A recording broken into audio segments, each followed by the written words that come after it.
نتیجہ بننا چاہے مجھے کوئی نسخہ بتا دے، میں عورتوں کو بتاؤں۔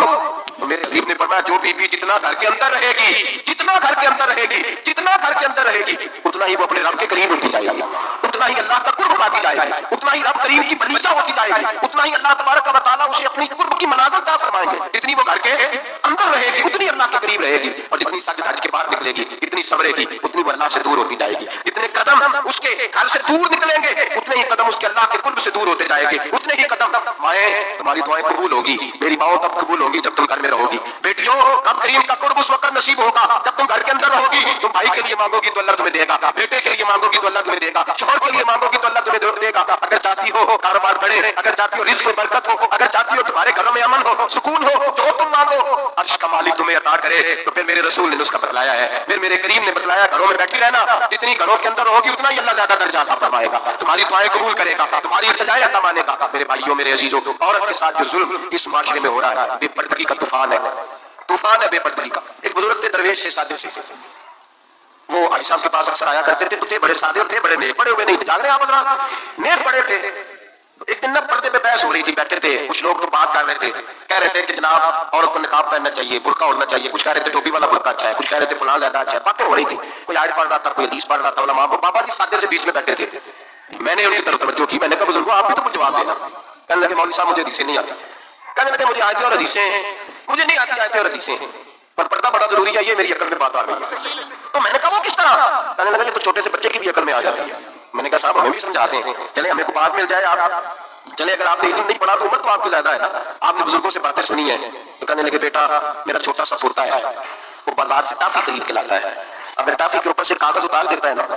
تو ٹافی میں مکھیاں بیٹھنی شروع ہو جاتی ہیں، ٹافی میں مکھیاں بیٹھ جاتی ہیں، جب تک اس کے اوپر وہ لفافہ رہتا ہے، کاغذ رہتا ہے، اس پہ مکھیاں، اللہ کرے آپ کو سمجھ آئے، اللہ کرے آپ کو سمجھ آئے، اللہ کرے اس درویش کی گولی ٹکرا جائے۔ کہنے لگے جب تک تو اس کے اوپر کاغذ رہا تب تک اس پہ مکھیاں، اور جب اس کے اوپر سے کاغذ اتر گیا تو مکھیاں بیٹھ گئی۔ کہنے لگے 4 سال کا میرا پوتا، میں نے محنت کر دی کہ کھا لو، کہنے لگا میں نہیں کھاتا، اس پہ مکھیاں بیٹھ گئی ہیں، میں نہیں کھاتا، گندی ہو گئی ہے، میں نے یہ ٹافی نہیں کھانی۔ کہنے لگے میں بوڑھا آدمی دوبارہ دکان پہ گیا، جدوجہد کر کے نئی ٹافی لایا، بیٹے کو کہا کھا لو، اب اس نے کھائی۔ کہنے لگے مجھے سمجھ میں آ گئی، جو بی بی پردہ کرے گی اس پہ مکھیاں نہیں بیٹھیں گی، جو عورت پردہ کرے گی اس پہ مکھیاں، اور اگر اس پہ مکھیاں بیٹھ گئی تو پھر وہ کسی کے لیے قابل قبول ہے، اور اگر پردے میں چھپی رہی اور بھائی قیمتی چیزوں کو غلاف کرتے ہیں، کسی نے کبھی کیمسٹری غلاف میں نہیں چھپائی، فزکس نہیں چھپائی، کبھی کسی شاعر ادیب نے اپنا لکھا ہوا شاعری کا کلام نہیں چھپایا۔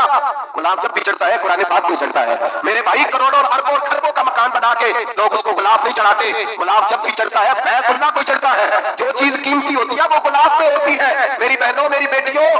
اگر تم اپنے آپ کو قیمتی بنانا چاہتی ہو تو غلاف میں چھپ جاؤ، تمہاری قیمت بڑھ جائے گی، تمہارا وقار بڑھ جائے گا، تمہاری عظمت بڑھ جائے گی۔ میرے حبیب نے فرمایا جتنی گھر کے اندر رہو گی دنیا تو دنیا رہی، اللہ کی نظر میں تمہاری قیمت بڑھ جائے گی، رب کریم کی نگاہ میں تمہارا وقار بڑھ جائے گا، اللہ کی نظر میں تمہاری عظمت بڑھ جائے گی۔ اور جب عورت نکلتی ہے، جب وہ گھر سے نکلتی ہے، میرے حبیب کریم علیہ السلام نے فرمایا عورت چھپانے کی چیز ہے، چھپانے کی چیز ہے، چھپانے کی یہ قیمتی ہے، یہ خزانہ ہے، اسے چھپا کے رکھو۔ فرمایا جب یہ گھر سے نکلتی ہے، فرمایا اور کوئی دیکھے نہ دیکھے شیطان اسے دیکھتا ہے، شیطان وسوسہ اندوزی کرتا ہے، شیطان اسے دیکھتا ہے۔ اور حبیب کریم سید عالم صلی اللہ تعالیٰ علیہ وسلم جب بات کرتے تھے، جب لفظ بیان کرتے تھے، محتاج جملے بولتے تھے، بڑا کم رحمت للعالمین نبی کی زبان سے بڑا کم سخت جملے نکلتے تھے۔ میرے حبیب نے لفظ ادا کیے سخت جملے، میرے کریم نے فرمایا جو عورت، یہ جو مائیں بہنیں سن رہی ہیں خدا را آگے پہنچائیں، آپ بھی گھر میں جائیں تو یہ والا بات اپنے گھر میں پہنچائیں، سنائیں، خدا را سنائیں، خدا را روز قیامت چھوٹتی ہے۔ اور میرے بھائی نہ تو عزت دار لوگ اپنے تکیے پہ منہ رکھ رکھ کے روتے ہیں اس لیے کہ وہ بچی جس کے بارے میں کہتے تھے ہمیں اعتبار ہے، اعتبار کا لفظ بول کے باپ جو ظلم کرتا ہے اپنی بیٹی پہ، بھائی اعتبار کا لفظ بول کے ظلم کرتا ہے بہن پہ، اعتبار کا جملہ بول کے زیادتی کرتے ہیں ہم اپنی جانوں پر۔ حضرت جنید بغدادی صوفیاء کے سرخیل صوفیاء کے، ان سے ایک شخص کہنے لگا مجھے بیٹی پہ اعتبار ہے، میں اس کو فلاں جگہ داخل نہ کرا دوں پڑھ لے۔ آپ فرمانے لگے تجھے اعتبار ہے تو کیا اللہ کے رسول کو اعتبار نہیں تھا؟ یہ تم نے کیسا لفظ بولا؟ تجھے اعتبار ہے نبی پاک کو نہیں تھا؟ میرے محبوب کے پاس حضرت عائشہ صدیقہ بیٹھے تھے، اور وہ بی جس کو قرآن کا لستن کأحد من النساء، تمہارے جیسی دوسری کوئی ہو سکتی تھی۔ میرے محبوب کے پاس حضرت حفصہ بیٹھی تھی، جناب سودا بیٹھی تھی، اس سے بڑھ کر بھی کسی کو اعتبار ہوگا جن کو قرآن کہتے ہیں جیسی دوسری ہو ہی نہیں سکتی۔ حضرت عبداللہ بن مکتوم نابینا سے آتی آئے، او بھائی نابینا دل کی آنکھیں کھول کے سنو، نابینا سے ابھی نابینا آنکھوں سے نظر نہیں آتا، حضور کی بارگاہ میں آئے، مجھے اعتبار ہے بیٹی پہ، مجھے اعتبار ہے، سندل کی بنی ہوئی بیٹی ہے، حور ہے تیری بیٹی، اس کے قریب گناہ نہیں جاتا، یہ تو